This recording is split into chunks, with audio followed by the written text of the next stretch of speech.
aproveitando aqui pesquisa eleitoral, já vou comentar a pesquisa Atlas, né, do Andrei Roman, Instituto Atlas, esteve conosco aqui logo no dia seguinte à eleição. Andrei, que vai participar da nossa transmissão especial. Por quê? Porque o Andrei foi o responsável pelo instituto que mais acertou no primeiro turno. E o meu compromisso aqui é com o acerto, não é com o erro. Então, vamos abrir a nossa transmissão. Teremos o Leonardo Barreto, cientista político novamente, grande Leonardo Barreto. Teremos o Marcelo Madureira, humorista. Teremos toda a nossa equipe de reportagem e teremos também o Andrei Roman na nossa transmissão do segundo turno, tá? No dia 30. Então tá aí a divulgação da primeira pesquisa do Instituto Atlas. Pode abrir, baixa aí. E vamos ver o que ele encontrou. Olha só, o Lula teria 52,4% dos votos válidos nessa projeção, enquanto o Bolsonaro aparece com 47,6%. O Instituto afirma ter pesquisado entre 4.500 entrevistados. Lembrando que a pesquisa do Instituto Atlas ela é feita por Big Data, é uma pesquisa comportamental, ela não ouve entrevistados, ela não ouve pessoas, não entrevista ninguém, ela faz uma coletânea de comportamentos nas redes sociais, comportamentos de usuários das redes sociais, né? Então define um universo amostral e verifica o comportamento e a partir daí conclui pela tendência de voto, né? Um voto mais à esquerda, mais Lula, um voto mais à direita, Bolsonaro. Né? O Instituto Paraná também, que foi o segundo que mais acertou, ou que menos errou, o Instituto Paraná divulgou também a sua primeira pesquisa. Põe na tela aí, por favor, sua primeira pesquisa agora do segundo turno, pesquisa nacional, né? Pode botar na tela, por favor. Tá aí, ó. Baixa um pouquinho. Aí, ó, Instituto Paraná. Levantamento mostra o Lula com 51,9% e o Bolsonaro com 48,1%. Então está mais ou menos o mesmo tipo de percentual do Instituto Atlas, tá? Saiu também o Instituto GERP ontem, que também apresentou a sua primeira pesquisa presidencial. Como aqui a minha política é divulgar todas as pesquisas, eu quero mencionar o Instituto GERP. Daniel, me avisa quando tiver o Quest e o Felipe conectado novamente. Está aí, ó. Instituto GERP, empate técnico, Lula com 48%, Bolsonaro com 46%.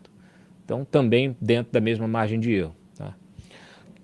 Bom, hoje nós tivemos aí a decisão do CAD, do presidente do CAD, de investigar, tá, os institutos de pesquisa, o IPEC, o Datafolha e o IPESP. Pode baixar aí. Tá aí, ó. Matéria do querido Wilson Lima. Conselho Administrativo de Defesa Econômica instaurou inquérito administrativo para apurar indícios de formação de cartel pelos 3 institutos, IPESP, IPEC e Datafolha, após erros de prognósticos durante o primeiro turno. A medida foi tomada pelo próprio presidente do órgão, Alexandre Cordeiro Macedo, em comunicação ao superintendente Alexandre Barreto. Em seu despacho, obtido pelo antagonista, o Cordeiro disse, abre aspas, que as análises estatísticas dos resultados das pesquisas desses 3 institutos servem para demonstrar que é improvável que os erros individualmente cometidos sejam uma coincidência. Para ele, em 18 dos 19 levantamentos analisados, houve erros acima da margem de erro.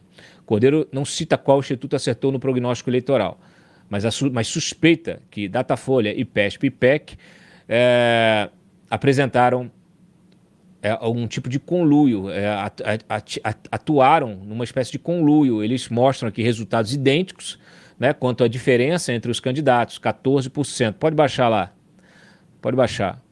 Olha aqui, ó. Quando há uma grande quantidade de pesquisas que falham simultaneamente no mesmo sentido, é pouco provável que este tipo de erro seja fruto de mero acaso. Verificam-se, sobe de novo lá, sobe mais, tá aí. Verificam-se indícios de que os erros não sejam casuísticos, e sim intencionais, por meio de uma ação orquestrada dos institutos de pesquisa na forma de cartel para manipular em conjunto o mercado, em última instância, as eleições. Então, está aí o despacho do Cordeiro Macedo. Quem é Cordeiro Macedo? Que preside o CAD. E isso também é importante. Cordeiro Macedo tem relação histórica com Ciro Nogueira. A sua irmã, Sabá Cordeiro de Monteiro, é chefe de gabinete do ministro bolsonarista. Antes de assumir o cargo no Palácio, Sabá foi assessora parlamentar do cacique do PP no Senado e também na Câmara. Como mostramos, no ano passado, Cordeiro Macedo deve a Ciro sua ascensão ao topo do órgão que é responsável por zelar pela livre concorrência e, em última análise, impedir a formação de monopólios e oligopólios. Clica ali no Cordeiro Tem Relação Histórica, que essa reportagem é minha. Quero mostrar para vocês como é importante a gente registrar todo o nosso trabalho aqui e não esquecer como é importante a nossa memória, né? Quando ele foi indicado aí para assumir a presidência do CAD, eu levantei o perfil do Cordeiro Macedo e mostrei a relação histórica dele com, o Ciro Nogueira. Ah, Cláudio, o que você está insinuando? Não estou insinuando nada. Estou apresentando a vocês as informações que são reais. Que informações que são? Bom, você tem o sujeito mandando abrir, né, o inquérito administrativo e esse sujeito tendo uma relação com o Ciro Nogueira, que tem interesse nesse inquérito. O governo está defendendo uma CPI. O líder do governo na Câmara, o Ricardo Barros, apresentou um projeto de lei para criminalizar os institutos de pesquisa e o ministro da Justiça mandou a Polícia Federal abrir um inquérito para investigar. Então, é disso que se trata. Eu já falei aqui uma vez, a razão para duvidar das pesquisas, sim. A razão para debater as metodologias utilizadas e se há algum interesse por trás, se houve ou não manipulação, sim. O Congresso poderia estar fazendo esse trabalho, mas agora esse trabalho está nas mãos dos órgãos já, tanto os órgãos de persecução penal como os órgãos de fiscalização. Está conectado? Excelente. Então está aí. Essa situação acaba colocando também um manto de suspeição na própria investigação. Eu acho que a gente precisa batalhar, precisa defender instituições cada vez mais técnicas e integrantes cada vez mais independentes. É sobre isso que nós realmente precisamos debater.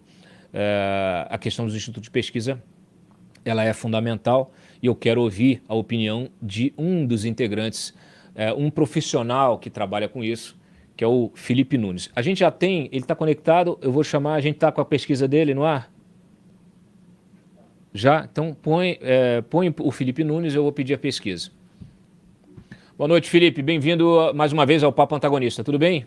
Tudo bem, Cláudio. Pô, já estava na hora, muito tempo que eu não vim aqui, pô. Tava com saudade. Como é que vai o senhor? Opa, eu te chamei várias vezes, você que me ignorou, que você estava aparecendo muito na Globo News, na CNN e não queria vir aqui no Antagonista.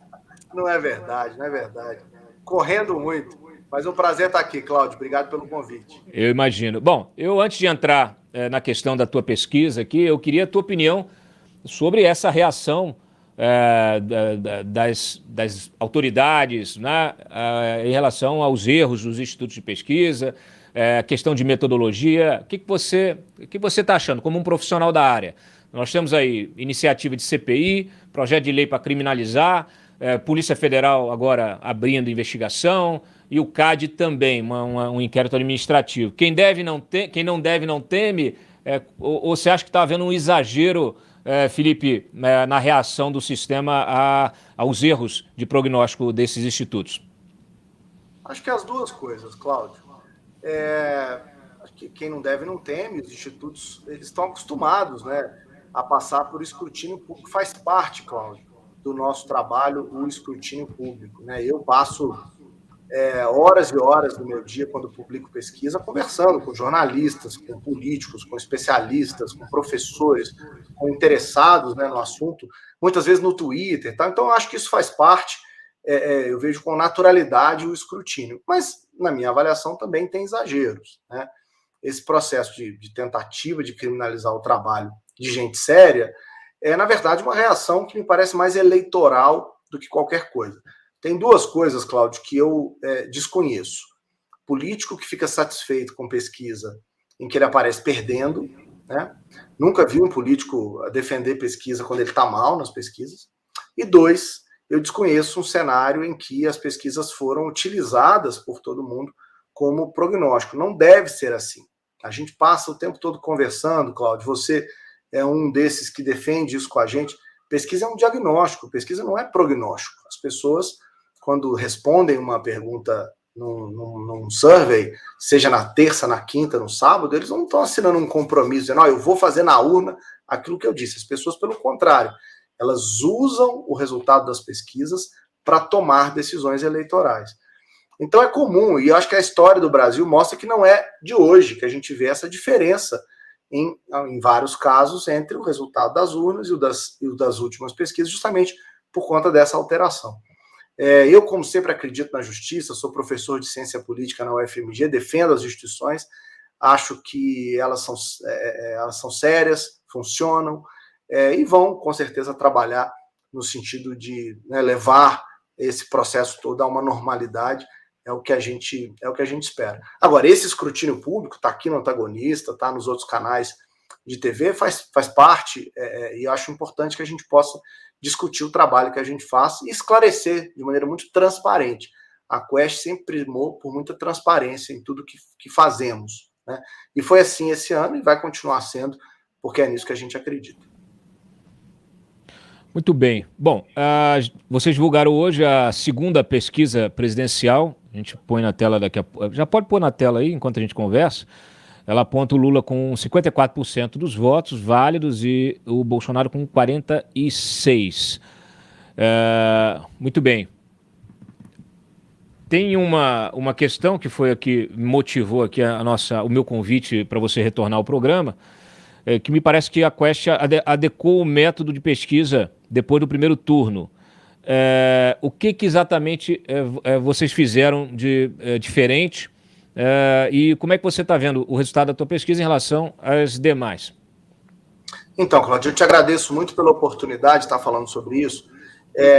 Nos Estados Unidos, onde isso é mais comum, onde o voto é facultativo, todos os institutos de pesquisa trabalham com a publicação de dois indicadores. Um indicador bruto, vamos dizer assim, aquele que vem das ruas, né, das entrevistas, e um outro indicador, que é uma ponderação que tenta descontar o efeito da abstenção. Como lá o voto é facultativo, muita gente não vota, é preciso modelar isso para tentar chegar mais próximo às estimativas de voto das urnas. Muito bem. O que eu acho que está virando uma tendência no Brasil, Cláudio, é que a gente não pode mais tratar a eleição brasileira como se o voto fosse 100% obrigatório. As pessoas não estão mais agindo dessa maneira, né? A gente teve aí a maior taxa de abstenção desde 98, e isso tem impacto sobre o resultado eleitoral. Então, o que a Quest está incorporando, e é exatamente esse gráfico que você está mostrando, não é que a gente mudou a metodologia, a gente está incorporando uma camada de análise sobre o nosso dado. Quer fazer o quê?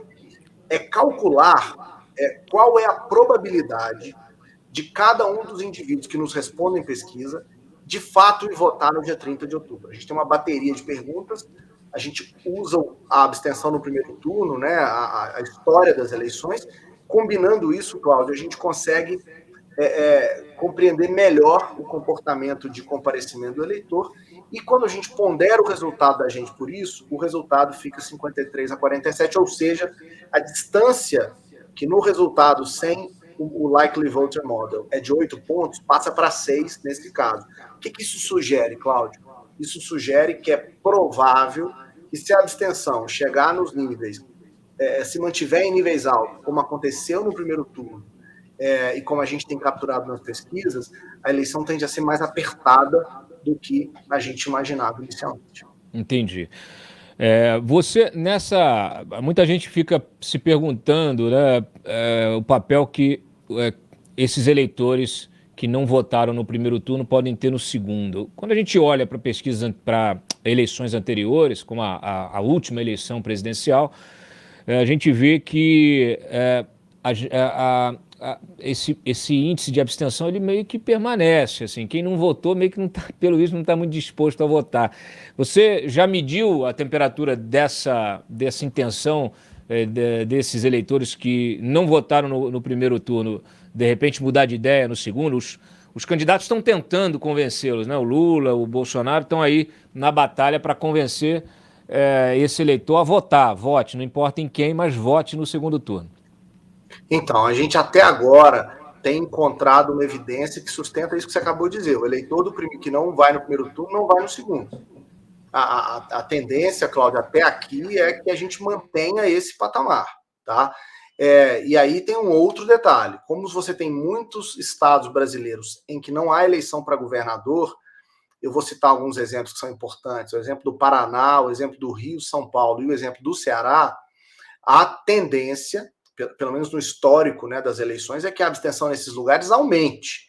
Então, não só os presidentes não têm sido capazes até aqui de engajar o eleitor para que ele de fato vá votar no segundo turno, como a tendência é que isso aumente e isso terá impacto no resultado. Por isso a necessidade, na nossa avaliação, de começar desde já olhar para o padrão que a abstenção pode, o efeito, né, que a abstenção pode ter sobre as intenções de voto. Muito bem. Deixa eu voltar para a pergunta mais, a componente mais política. Vocês, vamos dizer assim, foram colocados num pedestal pela imprensa. Quando saiu o resultado, o pessoal teve aquele estranhamento inicial.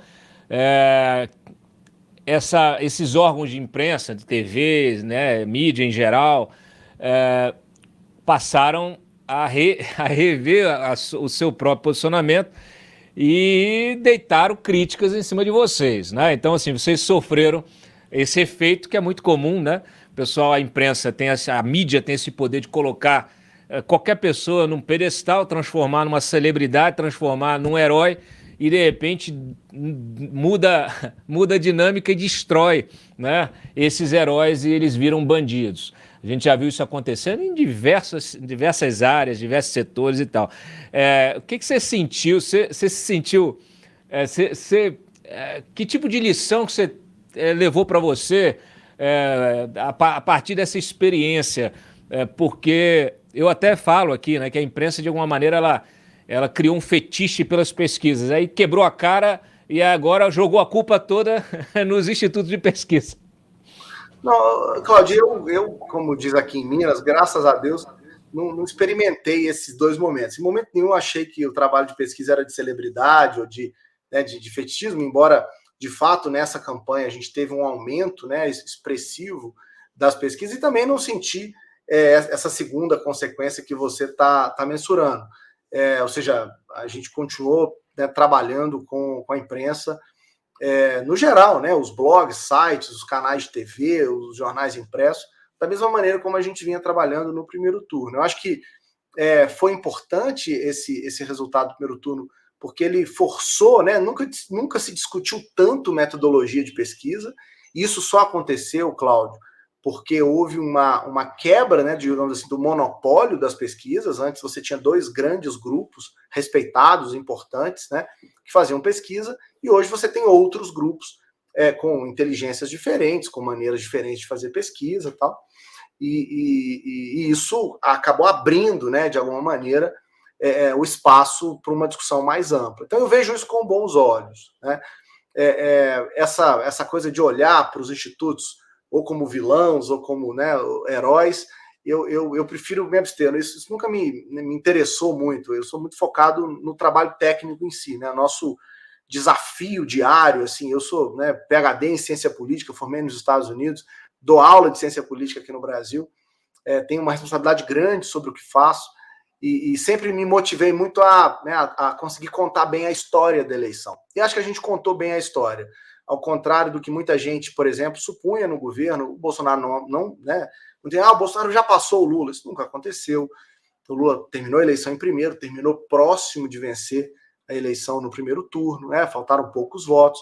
O Bolsonaro nunca foi frágil, as pesquisas mostraram isso, a terceira via não se viabilizava, e mesmo com as crises no governo, a musculatura do bolsonarista era muito forte, como mostrou nas urnas. Então, eu acho que as pesquisas foram capazes de contar essa história. Fica de lição, mais uma vez, a frase que a gente sempre fala: pesquisa não é prognóstico, pesquisa é diagnóstico, e o que a gente tem que fazer é, talvez, analisar esses números com um pouco mais de frieza e não tanta... acho que tem muita gente torcendo, e isso acabou atrapalhando a expectativa criada em relação ao resultado.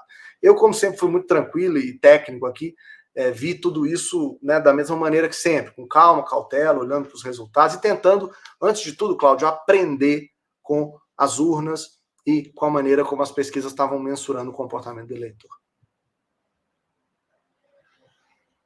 Com 2 pontos, acho que são muito presentes aqui no meu dia a dia. Esse diagnóstico, ele é um esforço diário, né, da gente fazer o diagnóstico da realidade política, social brasileira.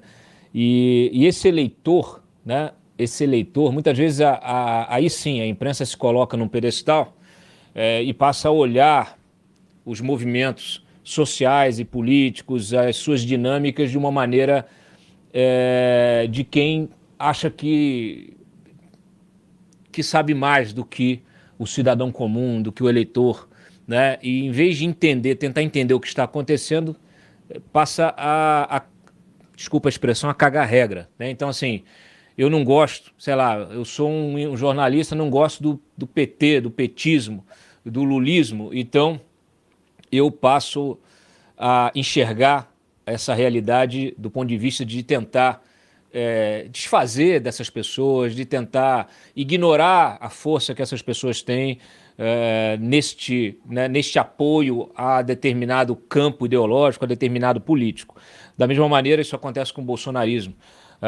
Então, assim, de fato, o resultado do primeiro turno nos mostrou que esse bolsonarismo, esse antipetismo, esse voto conservador, ele é muito maior do que se pensa e não é possível ignorá-lo, não é possível desprezá-lo.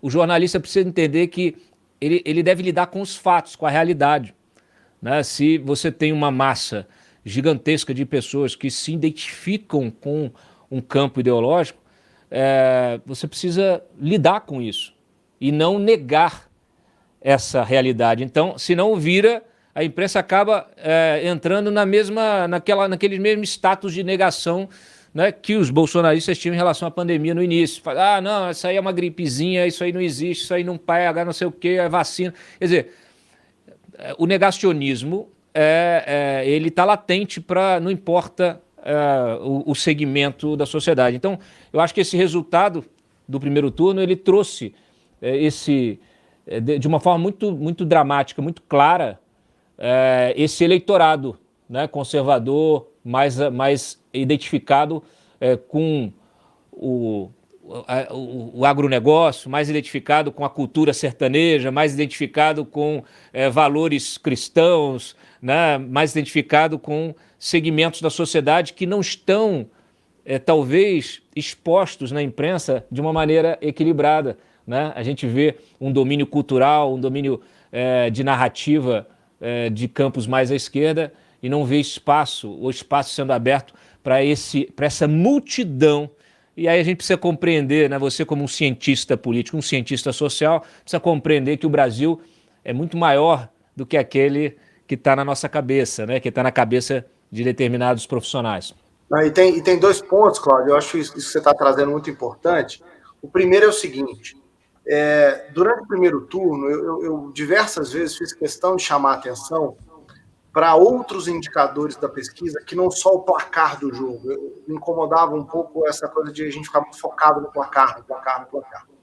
Uma das perguntas, por exemplo, que a Quest acompanhou durante todo o processo foi: quem você acha que merece uma segunda chance como presidente? É uma eleição de 2 presidentes, né? Um fato raro na história, não só do Brasil, mas do mundo. No caso do Brasil, nunca aconteceu. No caso do mundo, nos Estados Unidos, em 1912, esse fato aconteceu. E eu mostrava que 44% dos eleitores achavam que o Bolsonaro merecia uma segunda chance como presidente. Mesmo ele tendo na pesquisa, nas intenções de voto declarados, 38%. Ou seja, e eu disse isso, né, em alguns programas, o potencial de crescimento do Bolsonaro, ele existe. Há ali um espaço para crescimento dele, nesse eleitorado que hoje não está declarando voto, mas acha que ele merece esse reconhecimento. E, no fundo, isso aconteceu. Mais gente votou nele do que estava declarando lá atrás. Agora, por que eu estou falando sobre isso, Cláudio? Porque tem um ponto que durante as rodadas de pesquisa que a gente fez com a Genial, em algumas delas a gente foi estudar o que é o conservadorismo. E aí, Cláudio, eu concordo absolutamente com você. É equivocado, né, achar que o Brasil é assimétrico para um lado.